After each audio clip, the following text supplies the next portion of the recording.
என்னடா இவ இத்தனை நூல்கண்டு எடுத்துகிட்டு வந்திருக்காள், இதில் என்ன சொல்ல போகிறா அப்படின்னு தானே நீங்கள் பார்க்குறீங்க. இது வந்து உங்களுக்கு ஒரு யூஸ்ஃபுல்லான ஒரு டிப்ஸ் சொல்லலாம் அப்படிங்கிறதுக்காக இதை எடுத்துகிட்டு வந்திருக்கேங்க. நான் என்கிட்ட நிறைய பேர் சில்க் த்ரெட் வாங்குறீங்க, ஆனால் அவங்களுக்கு வந்து ஷேட் நம்பர் சொல்ல தெரியல. இப்போ வந்து பிங்க் கலரில் நிறைய ஷேட்ஸ் இருக்குது. அந்த மாதிரி பிங்க்கு, க்ரீனு, ப்ளூ இதிலலாம் நிறைய ஷேட்ஸ் இருக்குது. அந்த ஷேட் நம்பர் வந்து அவங்களுக்கு தெரியலை, அவங்களுக்கு என்னென்னு சொல்கிறதுக்கு தெரிய மாட்டேங்குது. அதுக்கு நம்ம என்ன பண்ணலான்னா ஒரு யூஸ்ஃபுல்லான ஒரு டிப் பார்க்கலாம். என்னோட எல்லா த்ரெட்லேயுமே பாருங்கள் ரேப்பர் இருக்குங்க. இது வந்து இன்னும் யூஸ் பண்ணாதது. மேக்ஸிமம் எல்லா இதுலேயுமே நான் அந்த இன் பிட்வீனில் இந்த ரேப்பரை வச்சுருப்பேன். ஏன்னா நெக்ஸ்ட் டைம் நமக்கு யூஸ் பண்ணுறதுக்கு இது யூஸ்ஃபுல்லாக இருக்குங்கிறதுக்காக நம்ம வந்து இந்த ரேப்பரை நடுவில் கண்டிப்பாக வச்சுக்கணுங்க.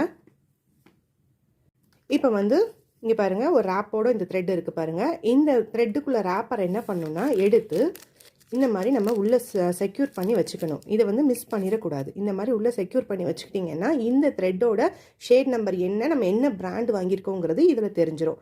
இந்த பார்த்தீங்களா, இதுக்குள்ளே வச்சுட்டோன்னா இதை நம்ம எடுத்தோன்னா இதில் நமக்கு என்ன பிராண்டு என்னங்கிறது நமக்கு தெரிஞ்சிடும். ஒரு சின்ன இது கூட மாறுச்சுன்னா நமக்கு வந்து முன்னாடி உள்ள த்ரெட்டை நம்ம யூஸ் பண்ண முடியாது. அதுக்கு ஒரு சின்ன எக்ஸாம்பிள் சொல்கிறேன் பாருங்கள். இப்போ வந்து இதுவும் ஒரே நம்பர் தான், ஆனால் வந்து கொஞ்சம் வித்தியாசம் வருது. எப்படி அப்படிங்கிறத பார்க்கலாங்களா? பாருங்கள், இது வந்து 30 தெரியுதுங்களா? 30 இது இந்த த்ரெட்டு வந்து 30, இந்த த்ரெட்டு வந்து 30D. இதில் வந்து வெறும் டிங்கிற ஒரு வேர்டு மட்டும்தான் மாறுது. ஆனால் நமக்கு இங்கே இது ரெண்டு கிட்ட வச்சு பார்க்கும்போது ரொம்பவே டிஃப்ரென்ஸ் தெரியுது. இது பிங்க் மாதிரி தெரியுது, இது வந்து ஒரு மாதிரி வாடாமல்லி கலர் மாதிரி தெரியுது.